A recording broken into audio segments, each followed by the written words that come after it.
I'm going to do a video showing you how to install a slide diaphragm, that bad boy, on your slide. This is a stock slide from your Honda Shadow.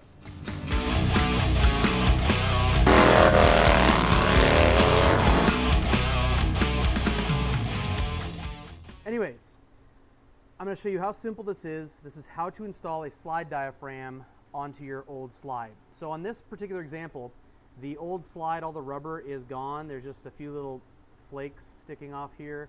Not much left, but normally you'd have a diaphragm sticking out from between these two guys.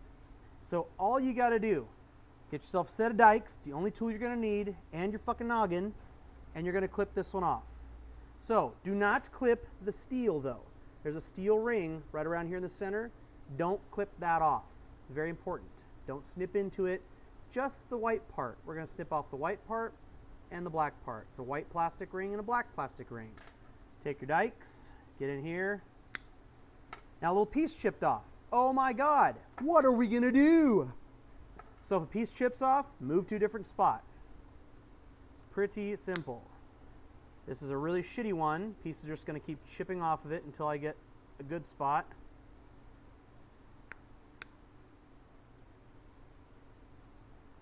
There we go. So now I've gotten it to crack all the way through the center, and this little part here started to come off. Just going to pull it off like that. Ta-da! So you can see I clipped a crack in it, and that is basura. Now you have a little black ring on here, okay? This is the rest of what was the old slide diaphragm. That is trash. So now we're going to clip off this black one. And if you notice, I'm wearing glasses. You should freaking wear glasses even if they're not prescription. These are prescription. But put some freaking glasses on, because this stuff will shoot into your eye, and it is not fun. So you take your dikes. And also, something I should make note of, I'm putting my finger on the back side of the slide, this ring, so when I clip it, if anything happens, it's at least holding it steady. So I've just taken the dikes and clipped a little slice into it right there. Hope you can see that. Little tiny slice. And now we're going to pull this one off. And that one comes off the same way. Slide it up over the top edge and just peel it off. So now you've got this little thing. Yes, this is also trash. I don't think any of those made it in the garbage can. So you're left with this little guy. What's very important is that you take note of that little hole. I don't know if you can see, I'll try and move the light, but there's a tiny hole. Something to point with. Use a scribe here. So there is a tiny hole right there, which is supposed to be to the engine side. Okay? So when this goes back in the carb, this should be facing the engine, or oriented towards your motor. Now, right above it, and to the right, if you're looking down the top of the carb, is a little tab area, a little vacuum port. So when you put your slide on, if it is going to be in the carb properly, you want to make sure that hole and this little tab are lined up, so when the tab goes in the spot in the carb body, that hole is still facing back. So what I will typically do is just mark it with like a white marker or even a permanent marker, just so you know exactly where it is, because once you put the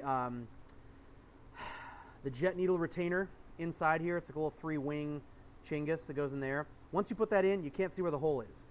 So it's a funny joke. Once you put it in, you can't see where the hole is. So it's good to mark where it is. But this is how you put the diaphragm on. You can put that on the table.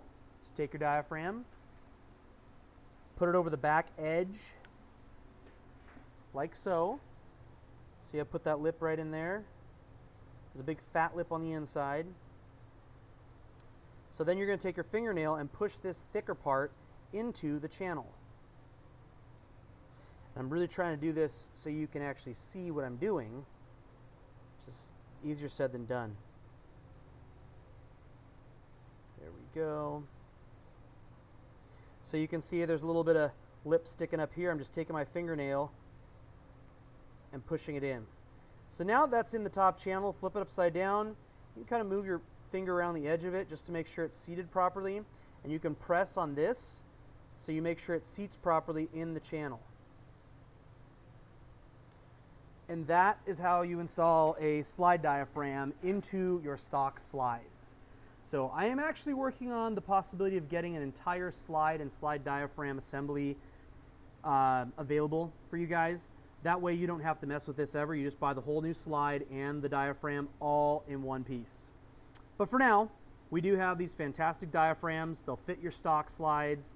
Yeah, if you guys have any questions, you can send us an email at customerservice@shoptjbc.com, or you can send me a direct message with tech questions. If I can't answer it there, I will let you know, and I'll answer it in one of these videos.